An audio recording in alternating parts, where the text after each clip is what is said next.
les amis? Vous avez votre Bible? Vous avez votre arme? Votre Bible, c'est votre arme, non? Moi, c'est une grande arme. Sans ma Bible, je ne serais plus rien. Parole de Dieu. Parole de Dieu. Alléluia. Amen. Alors aujourd'hui, le titre du message, il est très court, c'est un mot. Encore. Encore. Encore, il faut sortir les poubelles. Encore, il pleut. Oh, ah. Encore, il est pénible, lui. Oh. Encore. Encore. Encore. Je ne veux pas entendre ce qui a été dit. Hein? Encore. Et j'ai été très travaillé cette semaine par ce message, par ce mot encore. Et on est le dimanche 17 août. Pour ceux qui ont écouté l'église partenaire dont nous faisons partie, la porte ouverte ce matin, il y avait le mot « encore » dans le message. Et quand je préparais le message, j'ai voulu dicter un texto pour je ne sais plus qui, et j'avais mis le dicteur en marche, je ne sais pas si on dit dicteur, et quelqu'un a parlé, je ne sais plus qui, et ça m'a écrit le mot « encore ». Donc il faut que je vous parle de ce mot « encore ». Ça paraît cool. Je vous sens plus détendu que la semaine dernière en disant ça va, cette fois-ci le pasteur il va nous parler d'encore, c'est pas moi, moi je m'appelle Michel, je m'appelle Gérard, tout va bien, il parle pas de moi, je suis pas visé, on va voir. On va voir. Encore. Encore. La plupart du temps on utilise ce mot pour se plaindre. Encore le loyer? Oh, on n'a déjà pas payé. Ah ben, c'était le mois dernier. C'est pour ça. Encore. Faut se laver les dents. Ça, c'est les enfants. Encore. Mais il veut lire salir après. Alors, plus précisément, le titre, c'est encore je dois prier. Encore je dois persévérer. Raconter une histoire. Vrai. Je précise au départ. Parce que si je ne précise pas, on pourrait croire qu'elle est inventée. Un jour, j'étais avec un frère et plusieurs autres frères. Et il s'agissait de recruter un cuisinier. J'ai déjà raconté cette histoire, mais ça va bien avec ce qu'on va dire aujourd'hui. Donc, on a eu une ribambelle de cuisiniers qui est venue. Et un jour, l'un d'eux avait fait une tarte. Le problème, c'est que le plat ne rentrait pas dans le four. Donc, il a cuit la tarte avec la porte du four à moitié ouverte. Donc, la tarte était magnifique et je suis sûr qu'elle aurait été excellente si elle avait été cuite. Mais comme elle ne l'était pas et qu'il n'a pas osé dire quoi que ce soit, eh bien, il l'a coupé, il l'a distribué, et puis il s'est pris une avoine bien comme il faut, et il a entendu « Encore !»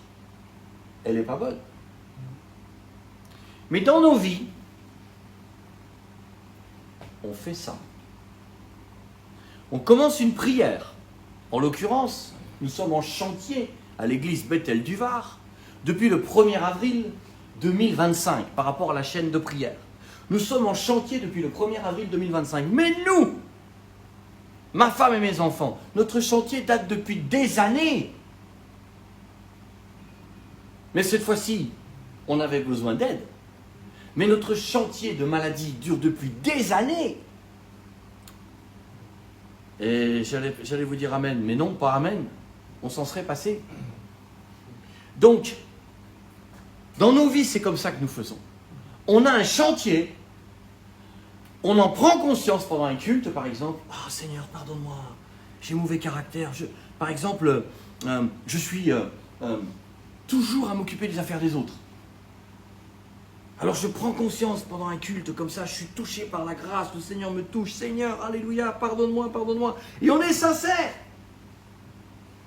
On va travailler 5 minutes, 10 minutes, 3 jours, une semaine, et on arrête. Encore, il faudrait continuer. Encore. Le divorce, c'est à cause du encore et à cause des encore. C'est à cause du encore que l'on divorce et c'est à cause des encore qu'on ne reste pas ensemble. Vous avez tout compris?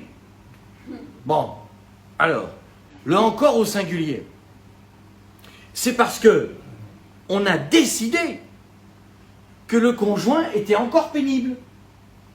Et comme si le conjoint n'était capable d'écrire qu'une seule partition pénible. Et les encore qui fait qu'on ne reste pas ensemble, c'est toutes les fois où tu aurais dû te taire toi-même en premier. C'est toutes les fois où tu aurais dû prier et t'humilier. En ce moment, le personnel médical me dit « Waouh, 30 ans, waouh, que vous avez connu votre femme, tout ça, oh, c'est formidable, c'est formidable !» Et toutes les infirmières s'extasent et elles en parlent ensemble. Et ça n'a pas été toujours là, si facile que ça. Il a fallu des encore. Il a fallu s'humilier. Il a fallu composer autre chose que pénible. Et c'est ça qui ne va pas. Est-ce que je dois encore prier? Est-ce que je dois encore m'humilier? Est-ce que je dois encore persévérer? Je reprends l'histoire de ma tarte pas cuite. La plupart du temps, vos miracles, vous ne les avez pas. Mes miracles, je ne les ai pas. Parce que la tarte n'est pas cuite. C'est donc moi qui suis tarte. Parce que si j'attends que la tarte soit cuite, le miracle il va venir. Le Amen, c'était là. Si j'attends que la tarte soit cuite, le miracle il va venir. Parce que Dieu, contrairement à ce qu'on croit, n'attend que ça. Amen. Ne veut que ça. Donner des miracles et des miracles et des miracles et des miracles. Je vous raconte une histoire. Je ne sais pas, je doute beaucoup que je puisse finir ce message aujourd'hui. On verra. Mais une histoire que j'avais lue dans, vous savez, les petits feuillets, la pensée du jour. J'avais lu ça il y a des années. Ça m'a parlé, et j'ai dit ça à des dizaines de personnes depuis plusieurs décennies. Un jour, un frère a une vision. Et dans cette vision, il voyait 2 tapis roulants dans le ciel. Il y avait un tapis roulant qui... et un tapis roulant presque à l'arrêt. Le tapis roulant qui avait un gros débit, c'était des tout petits paquets avec plein d'anges qui les envoyaient sur terre. Et le gros tapis, où il y avait très peu de paquets et les anges qui faisaient la tête, c'était des gros paquets et qui descendaient très rarement. Et le Seigneur a dit aux frères, « Voilà mes enfants, ils me demandent que des petites choses, que des petites bénédictions. Mais les grandes, ils n'ont pas la foi, ils n'ont pas la persévérance. Et je rajouterai, ils n'ont pas le encore. Encore à genoux. Encore lire la Bible. Encore penser au Seigneur. Encore. » Je l'ai plusieurs fois dit, je vais le redire aujourd'hui. Et ça a été le sujet de la prédication de la semaine dernière, dans le psaume 132. On verra si Dieu nous prête vie, on le mettra aussi dans la chaîne de prière. David a dit, je ne donnerai pas de repos à mes yeux, ni assoupissement à mes paupières, tant que je n'aurai pas trouvé un lieu pour la maison de Dieu. Eh bien moi, tant que ma femme ne sera pas sur ses 2 pieds, je ne me relâcherai pas. Je me relâcherai pas. Je me relâcherai pas. Alléluia. Alors bien sûr, je suis tellement concerné. Mais nous sommes tous concernés par le manque de encore. Le manque de encore. On va dans Juges, chapitre 20. Alors pendant que vous cherchez Juges, chapitre 20, on ne va pas tout lire, parce que c'est un chapitre assez long. Je vous résume. Nous sommes au temps des juges. Autant dire, nous sommes au temps de la débâcle. Vous me suivez? Le livre des juges, c'est le livre du désastre. C'est le livre de la débâcle. N'importe quoi se fait à chaque coin de rue. N'importe qui fait n'importe quoi. Et avec des conséquences dramatiques. Mais pendant ce temps de débâcle, Dieu est encore et encore et encore prêt à répondre à des ploucs comme nous, tant qu'il s'humilie. Tant est qu'il s'humilie. Alléluia. Donc, voilà, il va y avoir un homme qui va partir avec une femme qu'il n'aurait jamais dû avoir comme femme, puisqu'il n'était pas de la même tribu. Et puis, ils vont se retrouver dans un endroit où ils n'auraient pas dû être. Il va y avoir un drame, il va y avoir un meurtre. Je passe les détails, c'est pas le sujet. Donc, du coup, on va improviser une guerre maladroite, mal faite, et on va y aller tout de go. Donc, les belligérants, c'est la tribu de Benjamin. Et donc, les assaillants, c'est toutes les autres tribus d'Israël qui vont punir Benjamin pour le mal qu'ils ont fait à cette femme. C'est bon, au niveau du contexte, on est calé. Je commence la lecture au verset 17. Donc, toutes les tribus d'Israël ont fait le dénombrement des hommes d'Israël, non compris ceux de Benjamin, puisque Benjamin va être attaqué, c'est donc toutes les autres tribus. Et l'on en trouva 400 000 tirant l'épée, tous gens de guerre. Regardez-moi un peu par ici. On fait un petit calcul.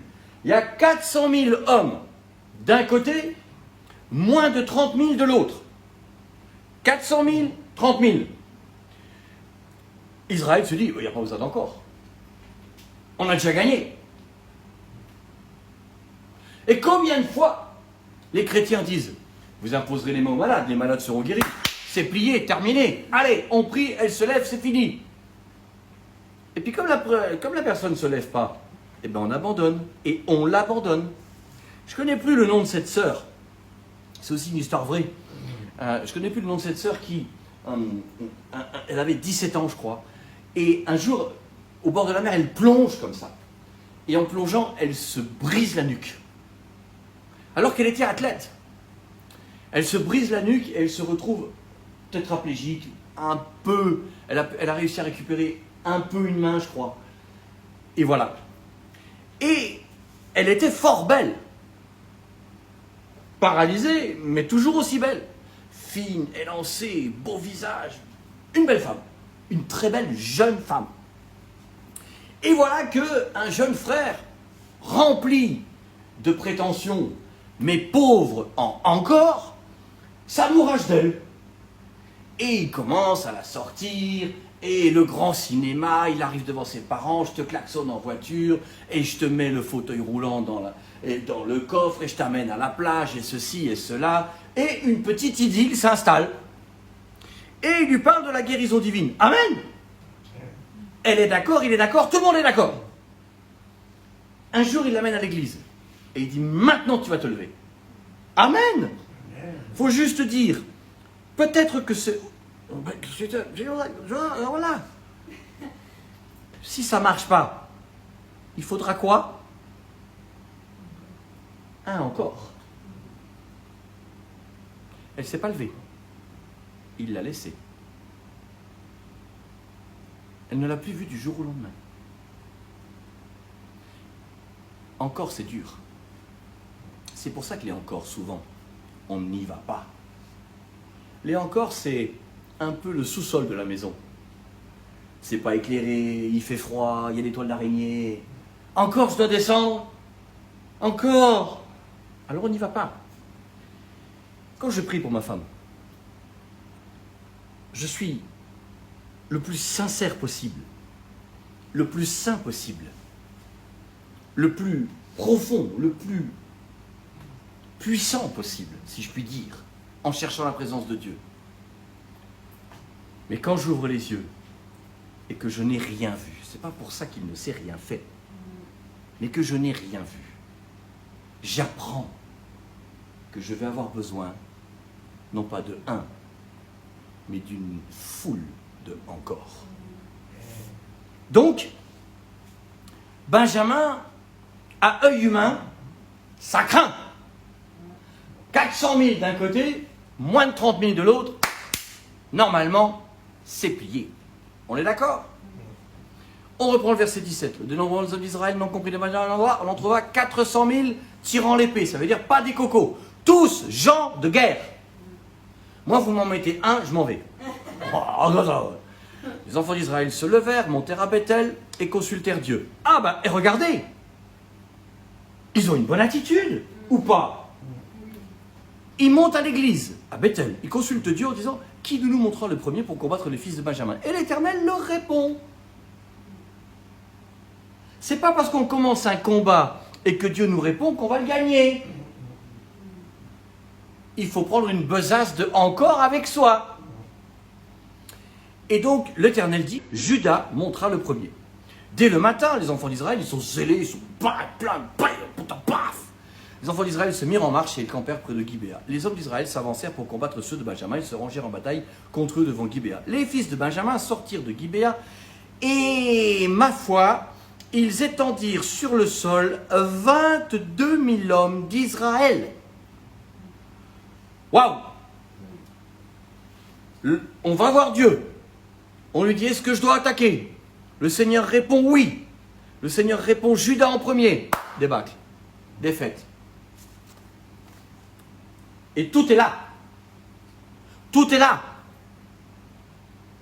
Et vous avez des gens qui ont été enterrés, handicapés, alors qu'ils auraient dû sortir de leur fauteuil roulant. Tous les jours, je dis à ma femme, le fauteuil roulant, tu n'y resteras pas. Amen. Tu n'y resteras pas. Alléluia. Mais il faut laisser Dieu sur son trône. Nous sommes faibles. Ésaïe 59. La main de l'Éternel n'est pas trop courte, mais ce sont vos crimes et vos péchés. La chaîne de prière, elle nous aide magnifiquement. Il ne faut pas s'y tromper. Cela leur donne, à vous tous, un droit d'amour. Si demain ça devient un droit de regard, un droit d'ingérence, c'est plus le encore qu'il convient. Alléluia. Alors, ma foi, ça se passe pas bien. Hein?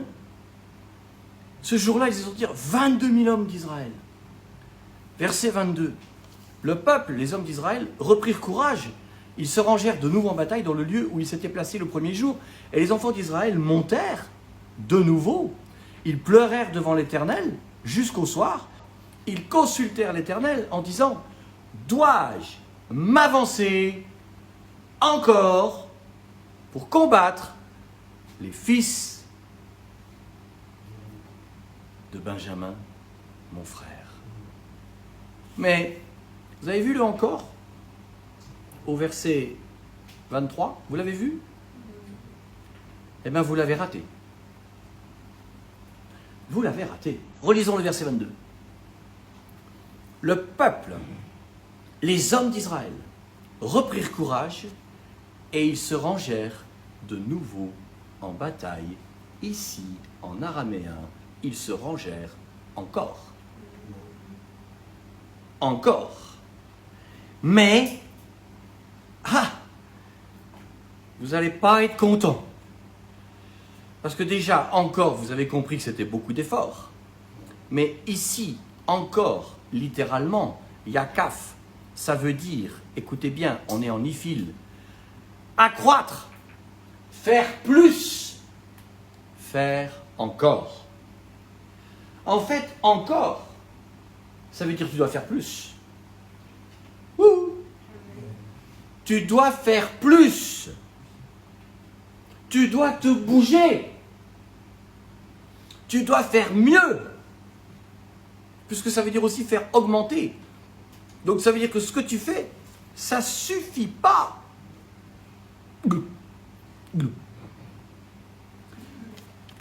Donc, de nouveau, encore. Et puis verset 23, encore une fois, le mot encore, dois-je m'avancer encore? Et l'Éternel répond. Et l'Éternel répond, regardez la fin du verset 23, montez contre lui. Amen. Verset 24. Les enfants d'Israël s'avancèrent contre les fils de Benjamin le second jour. En ce même jour, les Benjamites sortirent de Gibéa à leur rencontre, et ils étendirent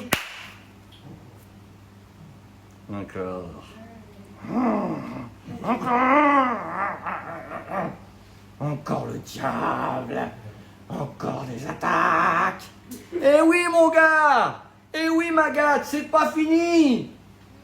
Parce que nous sommes paresseux, parce que nous voulons tout vite, tout cuit. Si la poule avait fait l'œuf cuit dur, ça nous aurait bien arrangé. Mais la poule, elle fait l'œuf pas cuit. Mince alors. Encore! En ce même jour, les Benjamites sortirent de Gibéa à leur rencontre et ils étendirent encore sur le sol 18 000 hommes des enfants d'Israël, tous tirant l'épée. Verset 26. Tous les enfants d'Israël et le peuple montèrent et vinrent à Bethel. Et le verset 26 et 27 va tout changer et va nous enseigner quelque chose d'important. Vous savez, à l'hôpital, au début, on m'a pris pour un fou. Parce que dès le premier jour, je leur ai dit, vous reverrez ma femme sur ses deux pieds, assise, vêtue et dans son bon sens. Avec plus de 40 fils branchés sur elle, les médecins réanimateurs, neurologues, tout ce que vous voulez, sont dit, on a un frappé dans le service. Et je suis passé pour un fou encore plus. C'est lorsque je leur ai expliqué, au début, j'ai pensé que Dieu allait me prendre ma femme. Et j'ai dit aux pompiers, j'accepte ce que Dieu fait. J'accepte que mon Dieu la prenne avec lui. Et les pompiers étaient dans mon jardin, ils avaient improvisé un hôpital dans mon jardin. Et ce qui est très rare, ils avaient fait venir 2 médecins du SMUR. Et ça courait partout. Et j'ai commencé à expliquer aux pompiers, aux médecins, voilà ce qui va arriver. Mon épouse connaît Jésus-Christ, nous sommes croyants, nous sommes chrétiens, nous avons demandé pardon pour nos péchés il y a des années, 48 ans pour moi et 45 ans pour ma femme, si je ne me trompe pas dans les chiffres, peu importe. Et elle aime Jésus. Et si elle part là maintenant, dans le VSAB, c'est-à-dire dans l'estafette rouge des pompiers, si elle part maintenant, laissez-moi vous expliquer où elle va. Et j'ai commencé à les évangéliser, alors que ma femme était en train de mourir sous mes yeux. La Bible dit de prêcher l'évangile en toute occasion, favorable ou non. Et les pompiers étaient tellement touchés de voir un gars qui était en train de perdre sa femme, s'occuper d'eux et leur annoncer l'évangile en leur disant, est-ce que vous êtes en règle? Si ce soir vous mourrez, si maintenant vous mourrez à sa place, est-ce que vous aussi, un ange va venir vous chercher? Parce que je leur ai expliqué, un ange va venir la chercher et va amener son âme dans le ciel, elle verra le paradis, elle verra le fils que nous avons perdu, etc., etc. Et 2 des pompiers avaient les larmes aux yeux, touchés par le Seigneur. Et à l'hôpital, j'ai vu les infirmières pleurer. J'ai vu les infirmières pleurer en disant, mais qu'est-ce qui se passe avec cet homme et cette femme? Parce que le temps a parlé. Et quand je leur ai dit à l'hôpital, au début, j'ai accepté que mon épouse allait partir. Mais, écoutez bien ce que je leur ai expliqué. Je leur ai dit, voilà, fermez vos yeux et visualisez la cuisine dans votre maison ou votre appartement. Est-ce que vous pouvez visualiser dans votre tête où est le placard, où est le sel, etc. Tous m'ont dit, oui, évidemment. Je leur ai dit, alors, c'est la même chose entre Dieu et nous. Purée, réveillez-vous. Réveillez-vous encore. C'est la même chose entre Dieu et nous. il est capable, dans son amour, de nous donner une pensée qui fait que c'est comme si je visualisais ma cuisine. Je suis sûr de ce que j'ai vu, parce que je sais ce que je vois, parce que je sais cet endroit que je connais. Eh bien, quand on connaît le ciel, quand on connaît l'amour du Père, alors oui, il n'est rationnel, parce que le ciel fait ça, de nous envoyer une pensée qui va être vie. Amen. Qui va être vie.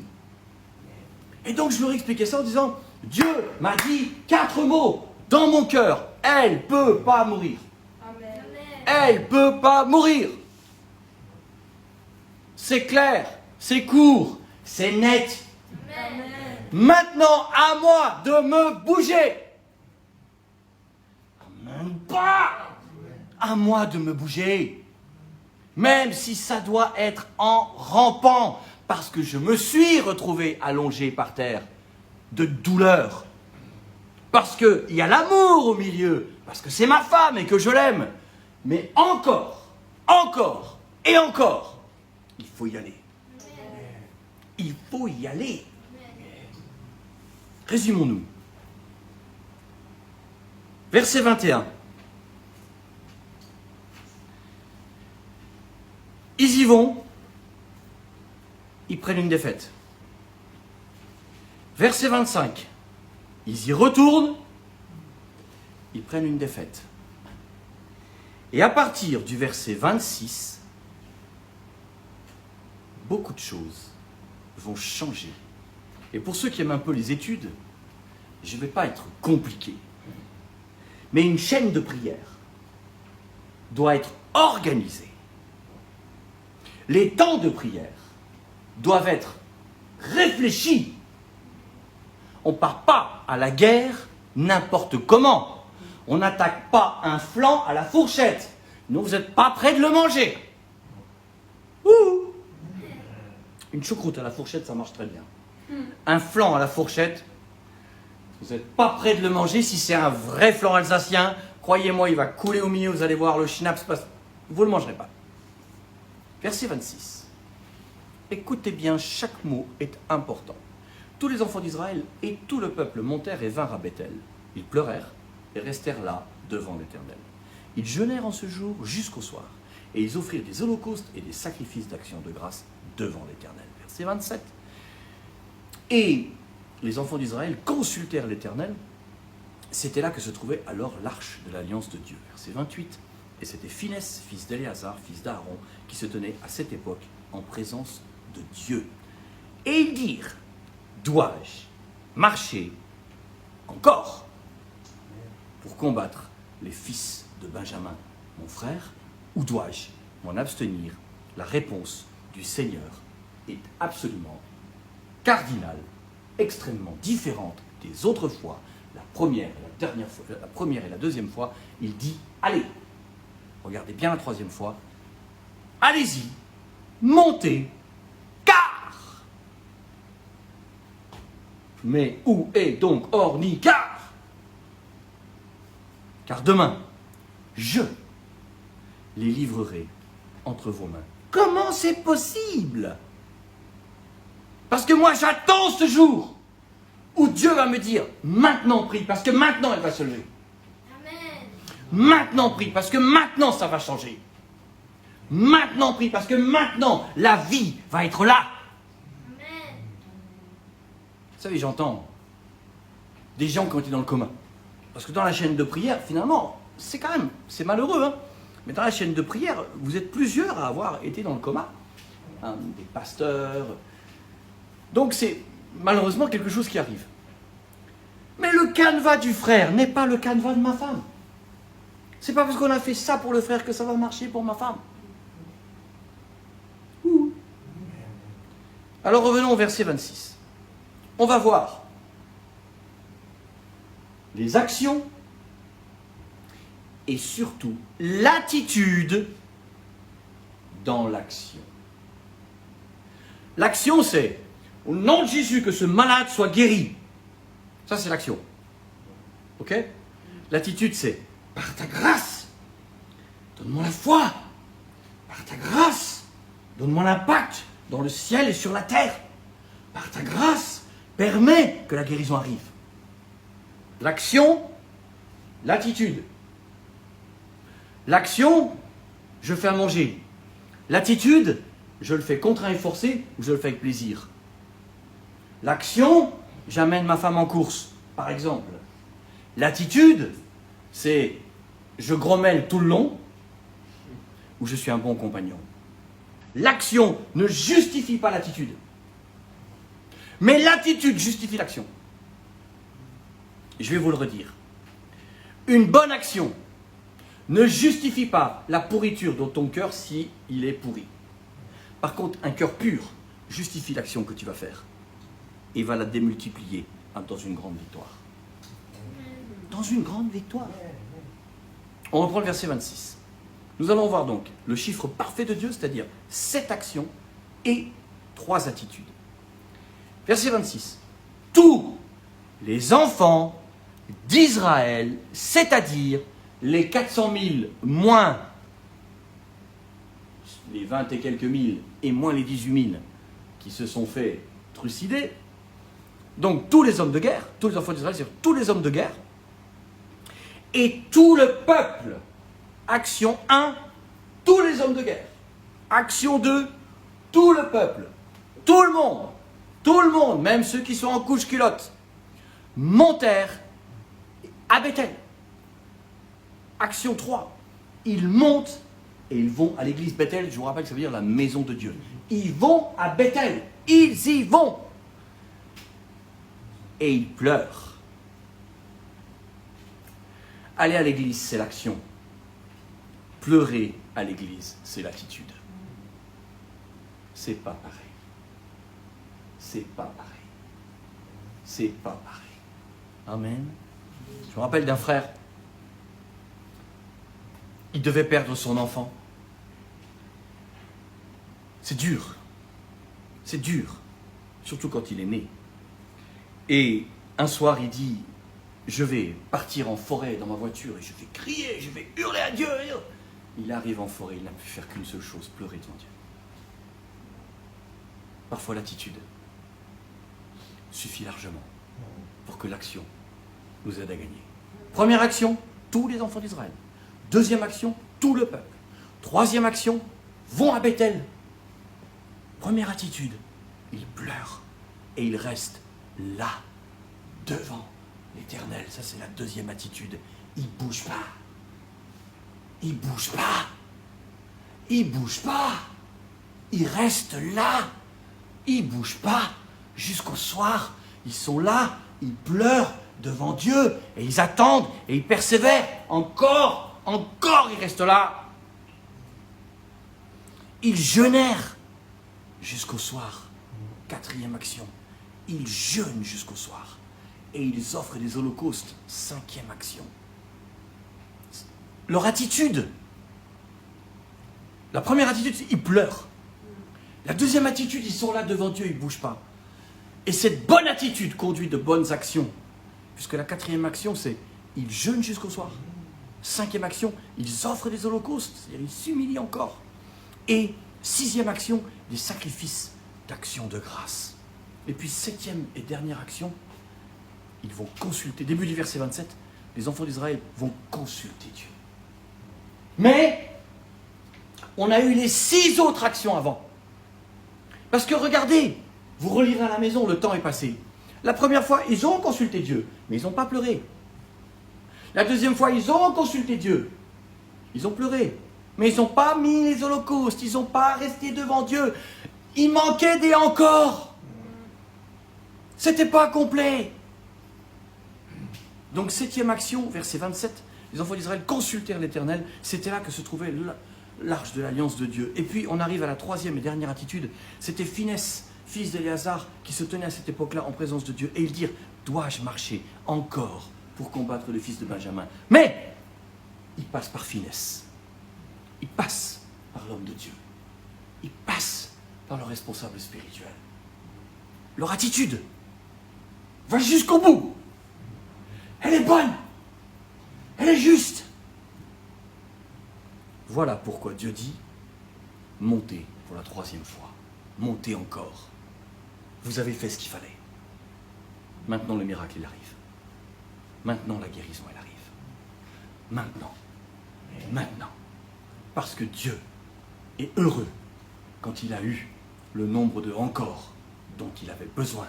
Non pas que lui en ait besoin, mais parce que toi tu en as besoin. Toi tu t'es dépollué. Toi tu as été plus loin. Vous voulez être vainqueur? Rajoutez des encore. Rajoutez des encore. Parce que je vais vous dire une chose. Une bataille longue, c'est dur, c'est vrai. Mais la victoire, elle a bon goût. Alors qu'une défaite crescendo, de plus en plus, où on arrive finalement avec une perte, eh bien c'est dur, beaucoup plus dur. Amen. Amen. Seigneur, merci pour ta grâce. Qu'on puisse marcher encore avec toi. Complètement. En montant à Bethel, en s'humiliant, en restant là devant toi, en offrant des sacrifices, des holocaustes, des actions de grâce, et en consultant Dieu, et en étant soumis au ministère. Sois glorifié, Père. Merci, Père, au nom de Jésus. Amen.